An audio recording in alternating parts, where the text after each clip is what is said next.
Shadur Sanders wasn't just thrown into an NFL game. He was thrown under the bus and handed the wheel at the last second. No warm-up, no timing with the receivers, no real practice at all.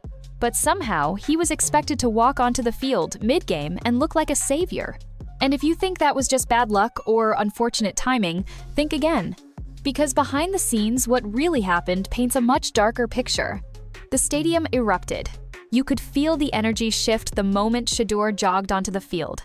A fan base starved for hope thought this was the beginning of a new era. His name echoed across the stands like a war cry. But unknown to most watching, that was the first time Shadur Sanders had ever thrown a pass to Jerry Jeudy. Not the first time in a game, the first time all year, in any setting. So how does that happen? How do you draft a quarterback you supposedly believe in, and then give him nothing? No first-team reps, no prep, no support. Was this just gross negligence?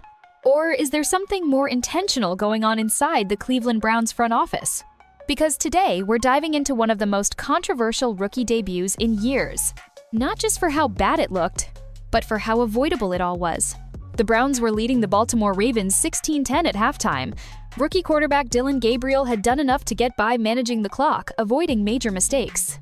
But then, in the second quarter, everything changed with one blindside hit. Gabriel went down hard. Moments later, he was ruled out with a concussion.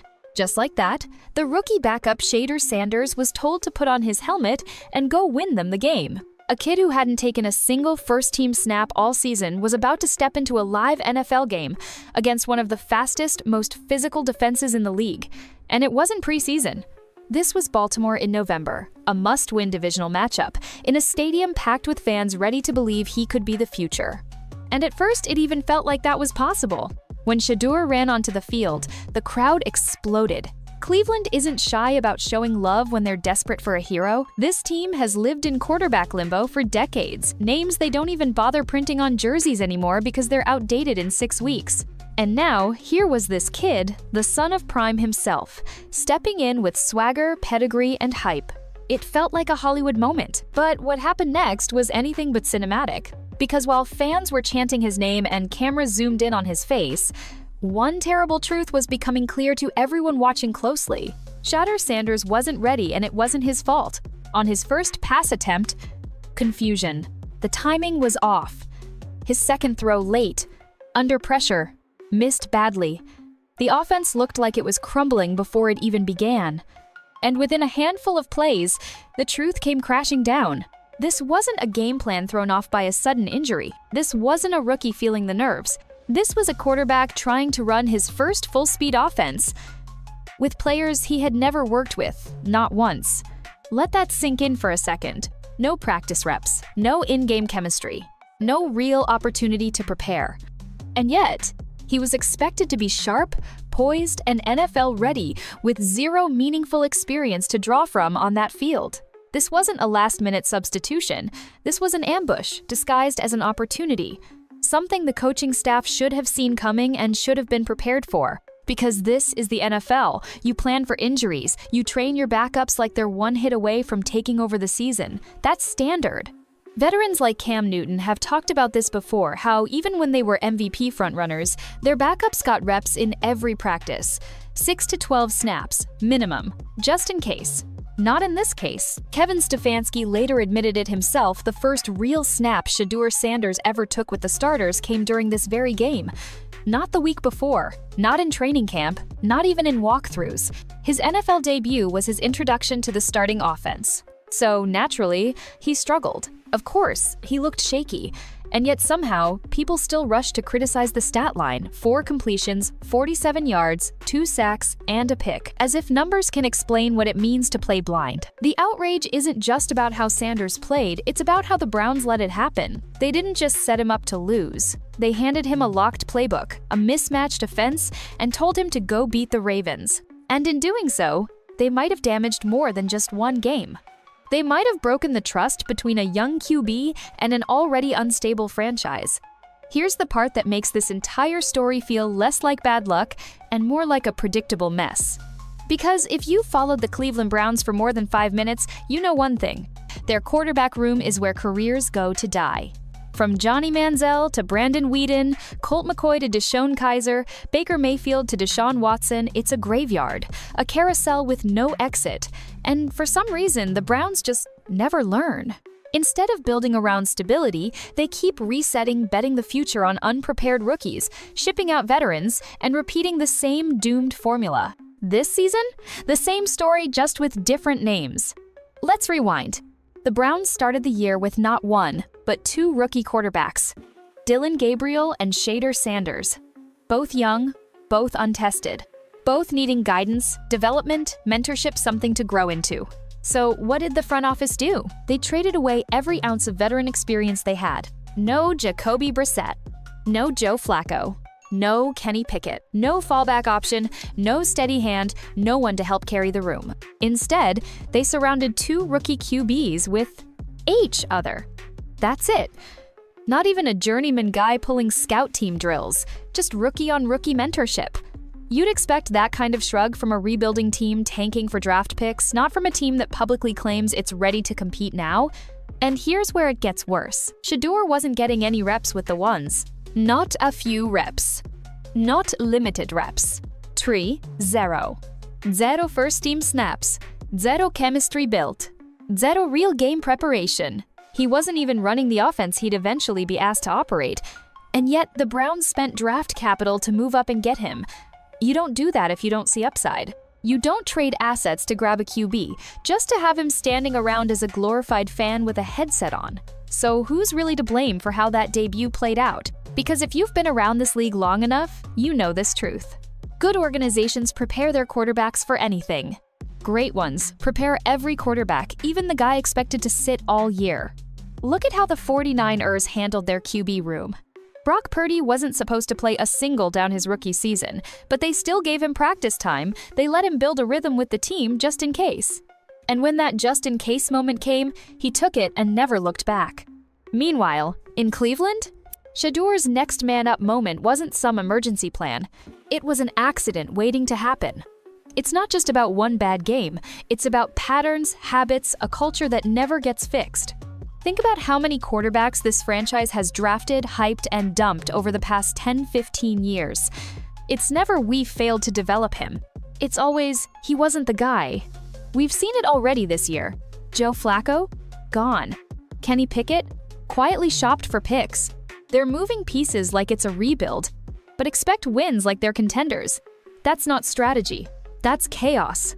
And it's chaos that doesn't just hurt this season. It destroys players, stunts their growth, gaslights fans, and kills momentum every time it tries to build. And here's the punchline. Kevin Stefanski finally got the QB room he wanted his guys, his system, and he still couldn't build a safety net. He left two rookies floating in open water, no life jacket, no veteran mentor, no preparation for when disaster struck. And then he watched, silently, as one of them drowned in front of a sold-out stadium. It wasn't just unfair, it was almost unbelievable. You draft a quarterback, you invest in his name, his brand, his potential. You put him on your depth chart knowing full well your starter is a rookie, and your offensive line is shaky, and your season is balanced on a tightrope, and you still don't give him a single first-team rep? What exactly did the Browns expect to happen? Here's what tells the whole story.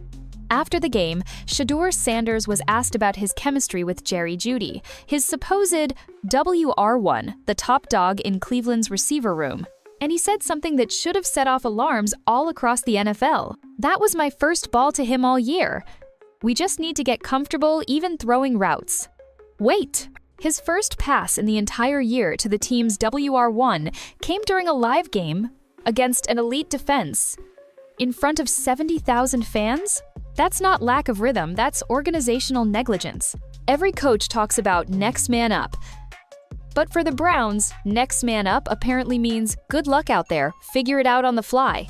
Imagine being handed the keys to a Ferrari, but you've never been shown where the start button is, and now everyone's screaming for you to win a race.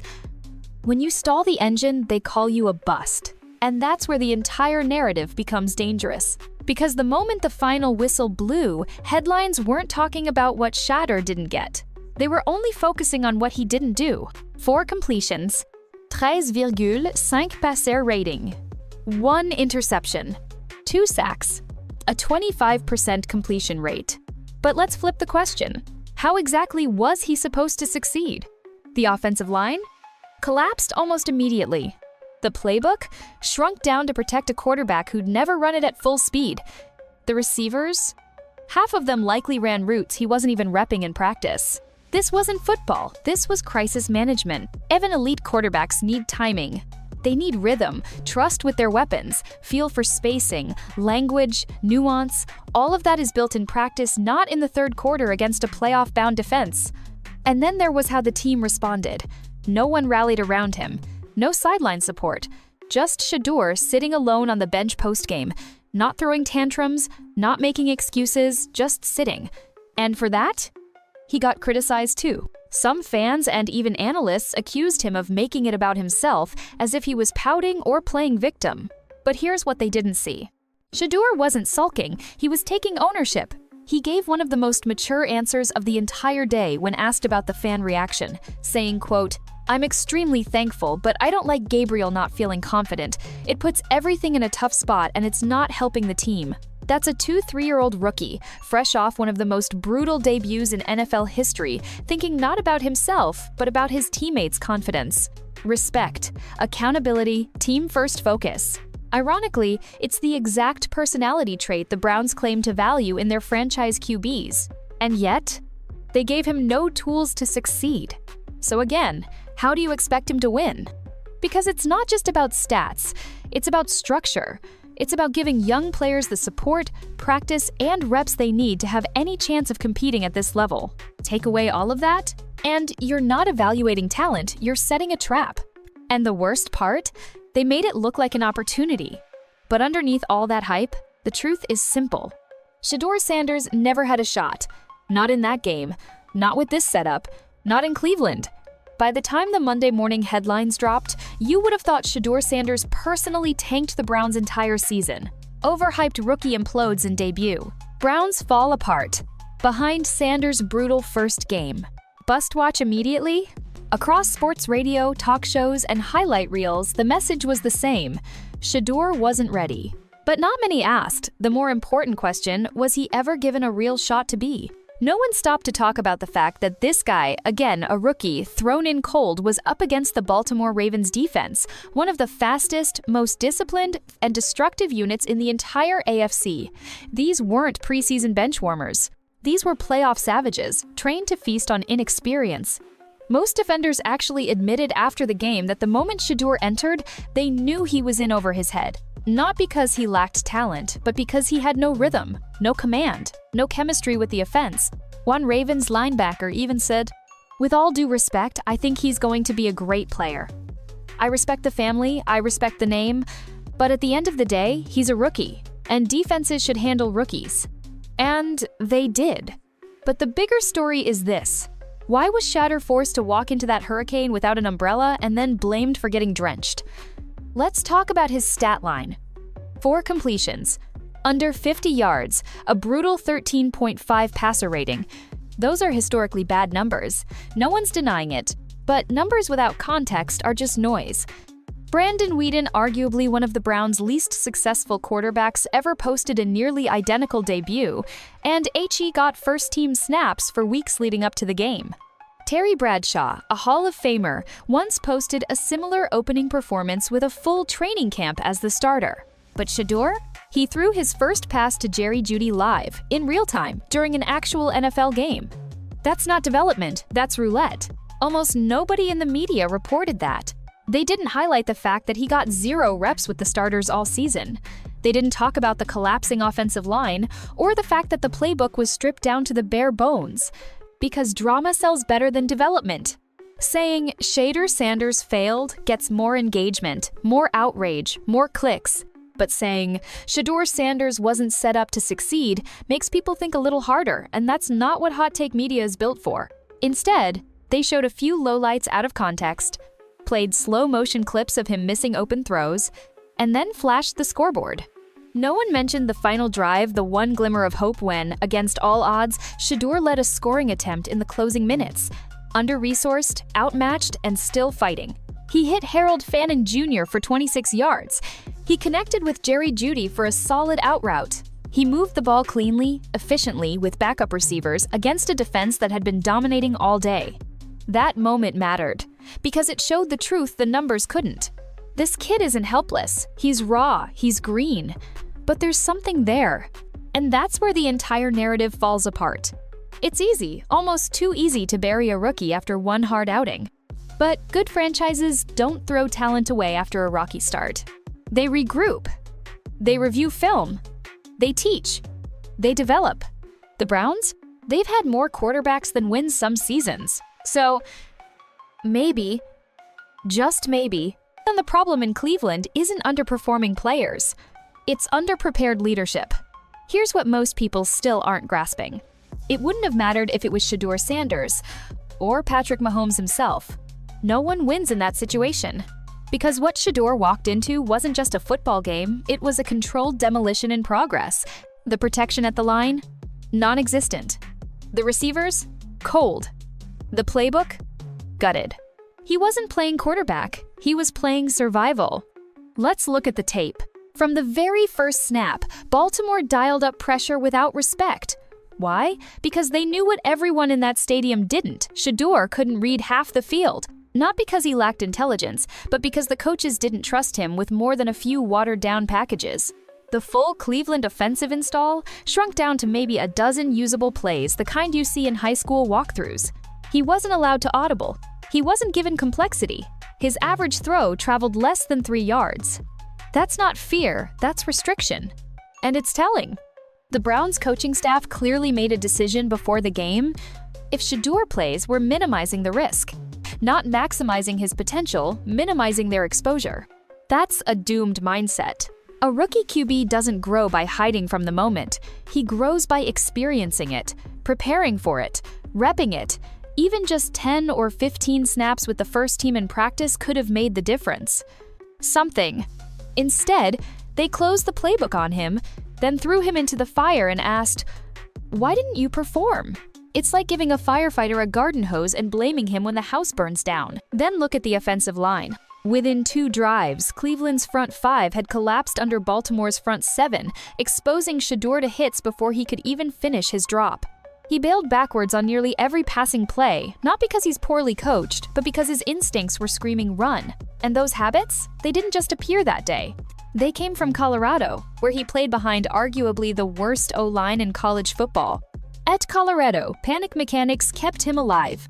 In Cleveland, they got exposed. And it wasn't just the blocking, it was the lack of route progression. One Nebraska-based scout watching the game tweeted, "The play design for Shedeur looked like something you run in a high school playoff.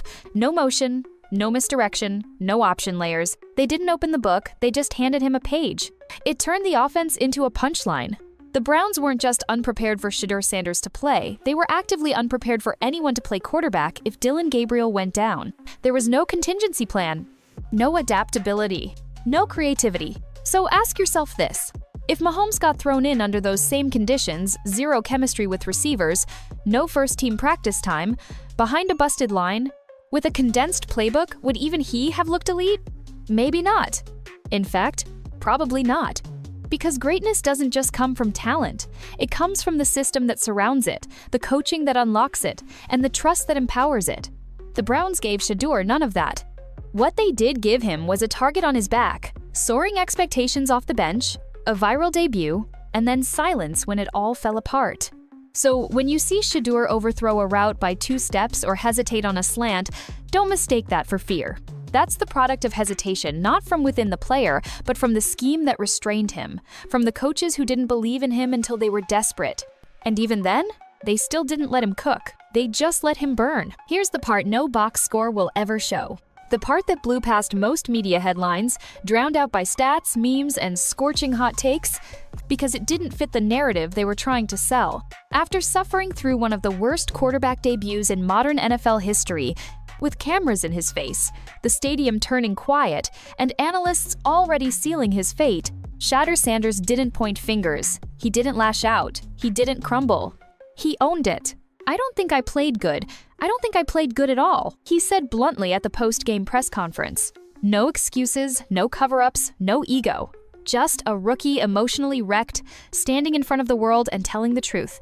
but what he said next. That revealed more about who he is than any throw stat or viral clip ever could, because when asked how he felt about the crowd erupting for him, chanting his name, embracing him like a savior, his answer was surprising. He didn't say, "It felt good." He didn't say, "Thanks to the fans." He said, "I'm extremely thankful, but I don't like him Gabriel not feeling comfortable or confident. It puts everything in a tough spot and it's not helping the team." Let that sit for a second. This was a 2-3-year-old rookie, fresh off a humbling, embarrassing NFL debut, and he was worried about someone else's emotions.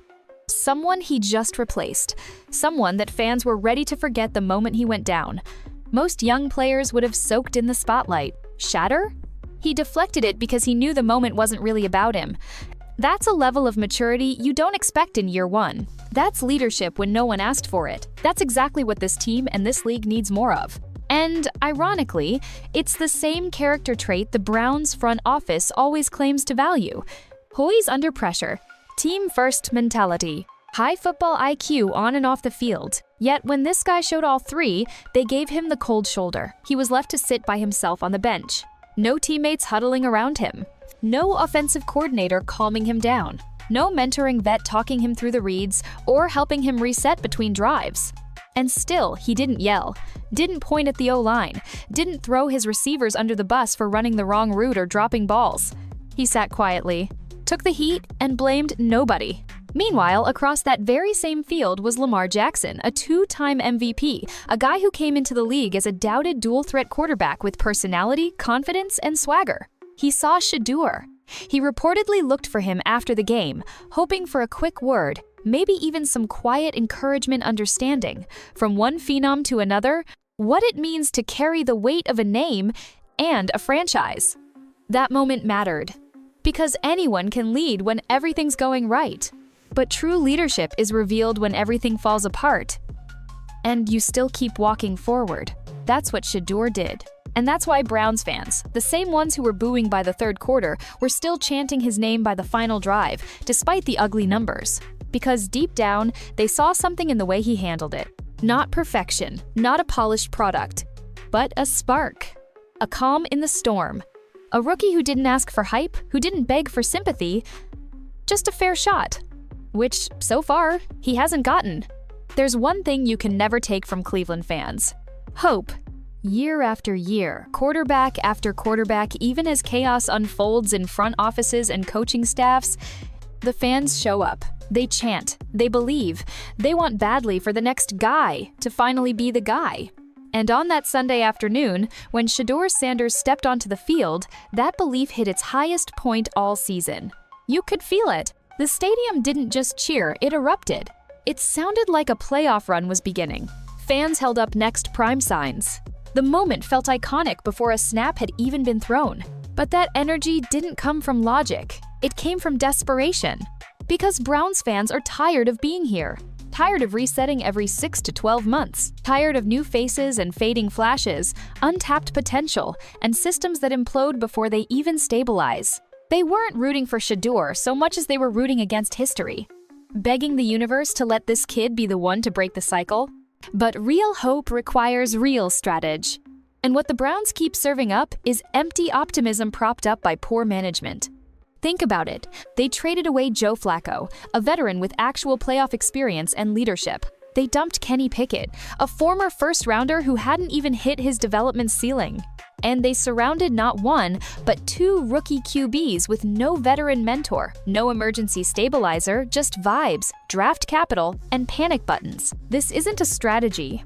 It's a slot machine. The front office talks like chess players. We're building for the future, stockpiling picks, playing the long game. But on Sundays, they call plays like they're scrambling to survive. And when the pressure hits, when the QB goes down, when the season hangs in the balance, instead of installing the backup with reps and rhythm, they send him in cold, then act shocked when it doesn't work. It's not new. This is the same organization that let Baker Mayfield play injured into oblivion. The same one that couldn't figure out how to build around Johnny Manziel's chaos, or develop Deshaun Kaiser, or keep Colt McCoy upright long enough to figure out what he even was. The same team that burned through 34 starting quarterbacks since 1999 and still hasn't committed to giving the next guy a real foundation. So when fans erupted for Shadur Sanders, they weren't wrong. He represents something real: charisma, confidence, a name that commands attention. But he walked onto a battlefield, not a football field, surrounded by backup receivers, protected by a line already falling apart, with a playbook designed not to let him shine, but to limit the damage. And yet, they still expected him to save the day? That's not football, that's fantasy. And the reality is this: no quarterback, no matter the talent, will succeed in Cleveland until the front office stops expecting miracles from men they've never equipped to win. Because it's always the same story. Raw prospect impresses in camp. Starter goes down. Rookie is thrown in with no reps and too much pressure. Team collapses. Fans get angry. Media buries the kid. Organization wipes the slate clean again. It's a script we've seen a dozen times, and if nothing changes, we'll see it a dozen more. Here's what no one wants to admit.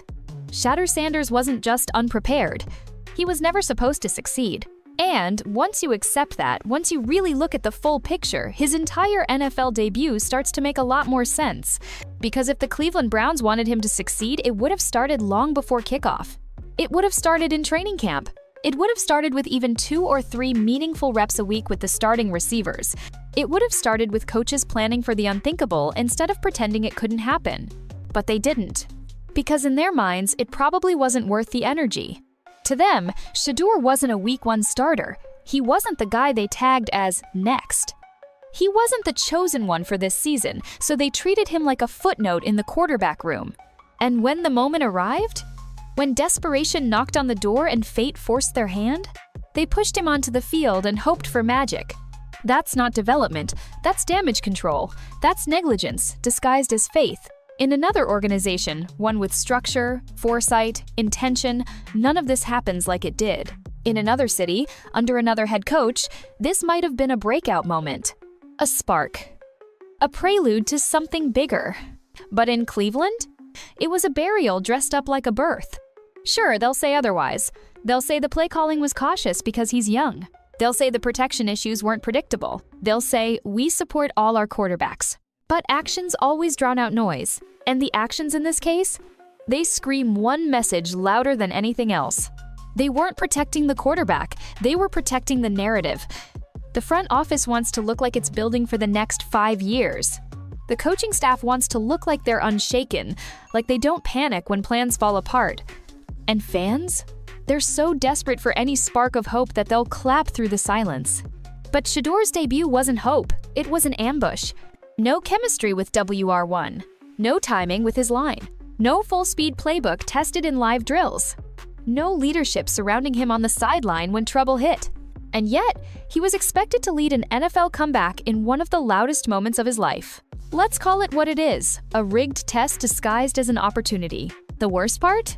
If he had pulled off a miracle, the Browns would have claimed victory for developing their young guy. And because he didn't, well, now they can just quietly bury his debut under hashtags and box scores. Sweep it aside. Move on to next week. It's rinse and repeat around here, and everyone knows it. Because long before Shedeur, there were dozens like him. Dozens of quarterbacks who were thrown in late, branded as saviors, then chewed up and tossed before they ever had the tools to succeed. This isn't unique to Sanders. But what is unique is how he carried it. He didn't point to his offensive coordinator, he didn't take to social media, he didn't feed the fire or make excuses about what he wasn't given. He sat on that bench alone and took the full weight of a fan base's expectations and a staff's failure. And then immediately after the game, he stepped in front of cameras and showed more maturity in 30 seconds than some veterans show in 10 years. I didn't play well. I need to build better chemistry. This needs to be about the team, not hype. Those aren't quotes from a second-round draft mistake looking for a lifeline.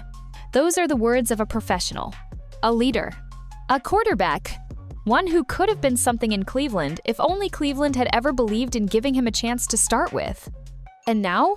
Who knows? Maybe he gets another start. Maybe Dylan Gabriel stays in concussion protocol and Shedeur finally gets a week of first-team snaps. Maybe next week looks completely different. Or maybe he gets pushed back down into obscurity, buried under the next plan, the next guy, the next shiny project this team swears will fix it all. But remember this, it wasn't Shadur Sanders who failed. It was the team around him, the system, the silence, the outdated belief that you can play chess with only pawns and still expect to win. Cleveland didn't lose because Shadur Sanders couldn't handle the moment. They lost because they never prepared anyone to handle anything. And maybe, just maybe, that's been the problem all along. They build for a future that never arrives. They chase systems instead of leaders. They mistake management for wisdom and PR for planning. They discard quarterbacks, not because they're broken, but because the system that broke them doesn't know how to admit fault. So the next time someone says, "Man, Shedeur didn't look ready," stop them. Say, "Maybe he was never supposed to be." Say, "Maybe Cleveland never gave him the keys, just the steering wheel and a blindfold." And remember this story, because it doesn't end here. Not for Shadur Sanders, not for the fans who see through the noise. And hopefully, not for a league that's starting to realize talent isn't enough. It has to be nurtured, and it has to be protected. Or else, you just keep building statues out of sand and wondering why they always collapse.